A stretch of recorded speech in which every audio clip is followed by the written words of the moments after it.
Here's something nobody talks about.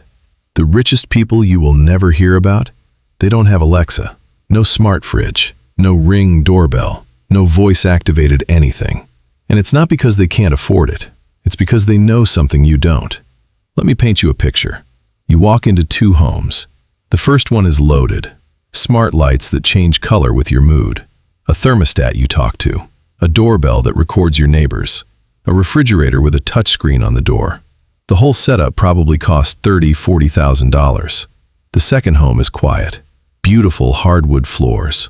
Antique furniture that's been in the family for decades. A simple lock on the front door. A kitchen that smells like real food. Now guess which home belongs to someone with generational wealth. If you said the first one, you've been marketed to. Today we're going inside the mindset of quiet wealth. The people who have the most to spend, but consistently choose not to. And we're going to break down exactly why they stay far away from smart home technology. Because once you understand their logic, you might unplug a few things yourself. Let's start with the most obvious reason. And it's one most people completely miss when they're standing in the store holding the box. Smart home tech costs you money in ways you don't see coming. Most people think they buy the device once. Pay up front. Done. That's not how it works anymore. In 2024, almost every major smart home brand quietly raised its subscription fees. Ring raised their Protect plan. Nest followed. And then there was a company called Future Home. They sold their smart home hub with a clear promise. Buy it once, use it forever. Then in June 2025, out of nowhere, they locked everyone out of their own devices. People who had paid full price for the hardware suddenly couldn't control their own lights, their own thermostats, their own home, not without paying $116 a year. Let that sink in. You bought the product. You own it. And now a company you trusted is holding it hostage. That is what quiet wealth people see immediately. You don't just buy a smart device. You rent access to your own house. You become a subscriber to your own walls. And the math adds up fast. One survey found that Americans planning to expand their smart home setup expect to spend nearly $900 on new devices in a single year. That's before the monthly fees. That's before the subscriptions pile up on top of each other. Old money sees a monthly fee and asks one question. Does this build anything? Does this create value? A $15 monthly subscription just to talk to your lights. That's $180 a year. $1,800 over 10 years. Gone. Just to say, hey Google, turn off the living room. They would rather invest that $1,800 and let it compound quietly. That's not being cheap.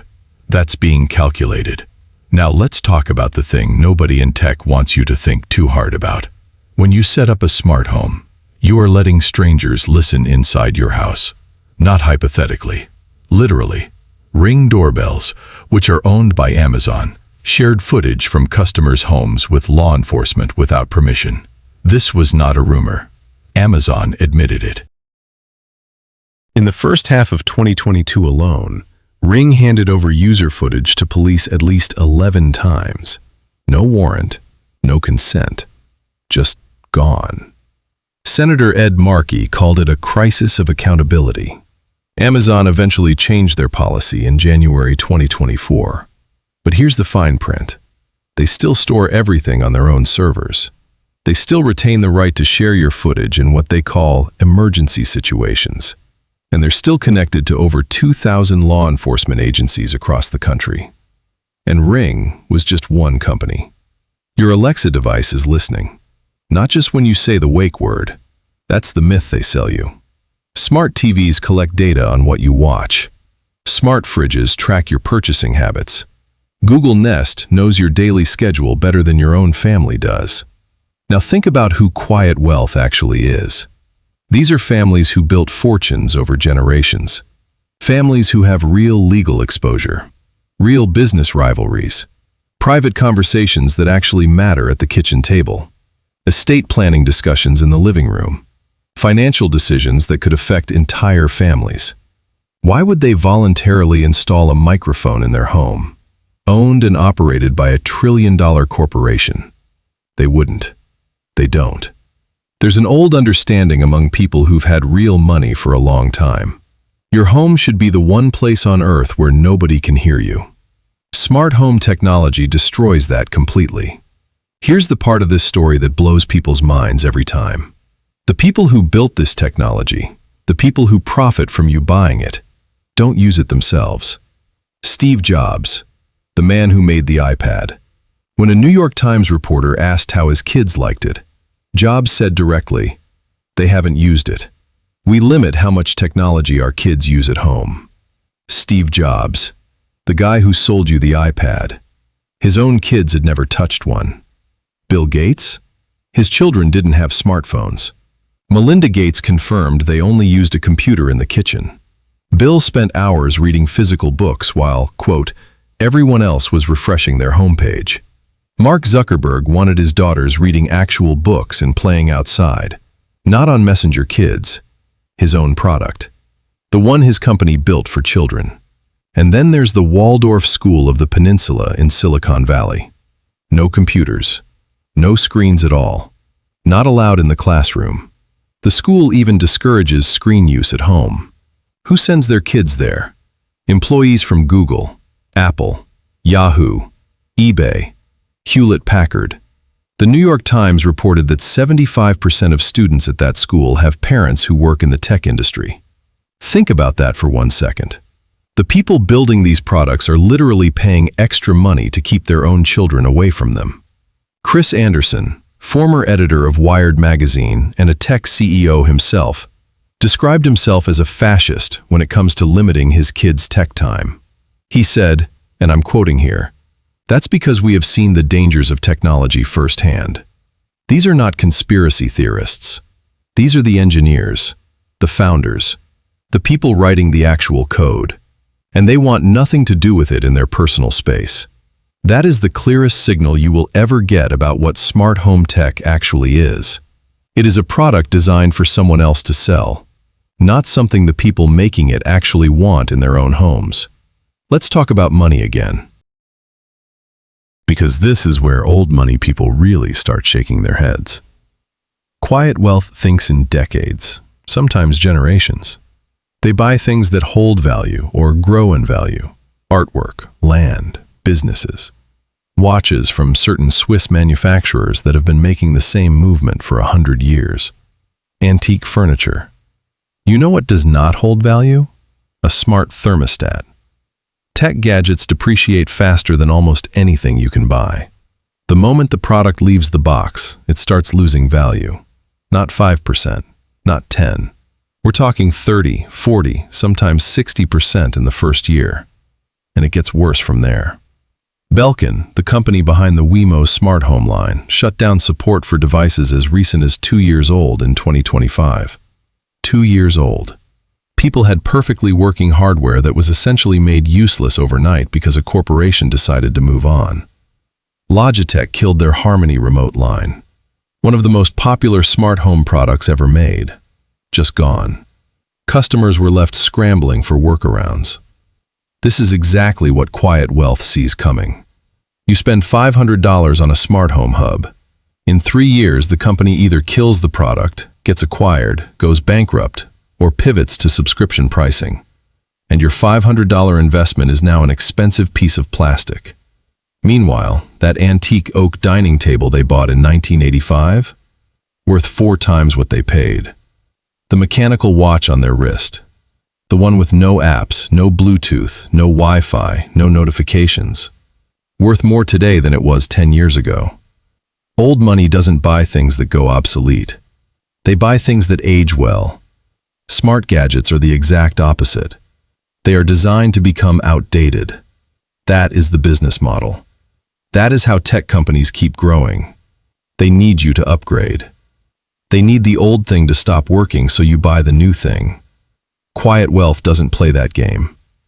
Now here's the psychological layer, and this one is subtle but powerful. Most people buy smart home tech because it looks impressive. Guests come over. You say, "Hey Alexa, dim the lights." People's eyes go wide. It feels like you're living in the future. It signals something. I'm modern. I'm successful. I'm ahead. But here's what real wealth actually knows. Real wealth does not need to announce itself. Warren Buffett has been worth over $100 billion for years. He still lives in the same house he bought in 1958 for $31,500. No smart home upgrades, no tech overhaul. He called that house, and this is a real quote, "the third best investment I ever made." Not because of the property value, because of the simplicity, because of what it represents. He eats at McDonald's. He drives a regular Cadillac. His house does not talk. That is the quiet wealth mindset in its purest form. A smart home stacked with $40,000 in gadgets signals exactly one thing to old money people. Someone who needs to impress their visitors. And needing to impress people is the one thing generational wealth is quietly embarrassed by. Their furniture doesn't scream. Their car doesn't scream. Their watch doesn't scream. Their home definitely does not scream. The whole point of quiet wealth is that you know what you have. You don't need a stranger walking through your door to confirm it for you. A house that talks back? That's new money theater. So what does quiet wealth actually invest in for their home? Craftsmanship. Things built by hand. Things that last. They hire a master plumber once, and the pipes don't need touching for 40 years. They use solid hardwood floors that can be refinished 7 times before they ever need replacing. They buy a mechanical watch that their grandfather wore, and that watch will outlive their grandchildren. They pay a premium for quality exactly once, not a subscription fee forever. Their home is smart in a completely different way. It doesn't talk. It doesn't listen. It doesn't need an update. It just works. Every single time. No app required to turn on a lamp. No Wi-Fi needed to unlock the front door. No monthly fee to run the oven. And when the power grid goes down, when the internet cuts out, when the server somewhere in Virginia goes offline, their house still functions perfectly. Meanwhile, the smart home down the street can't unlock its own front door without a signal. That is the quiet wealth philosophy applied to the home. Buy the best version of the simple thing. Maintain it. Pass it down. Not the most connected version, the most enduring version. Here's the real takeaway. Smart home technology is not inherently bad. Some of it does exactly what it promises.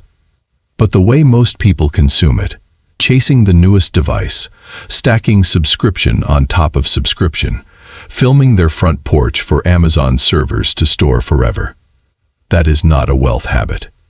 That is a consumption habit dressed up as a lifestyle upgrade. Quiet wealth watches all of this from a distance. They don't hate technology. They just ask a question that most people forget to ask before they tap buy. Does this serve me?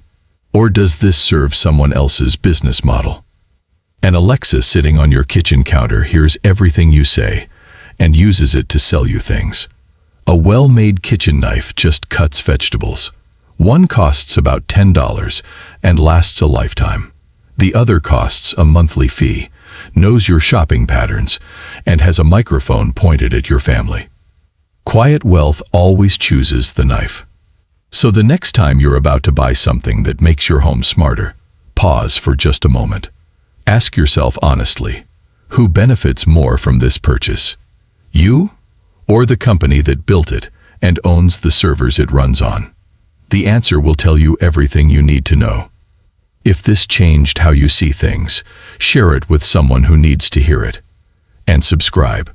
More quiet wealth content coming every week.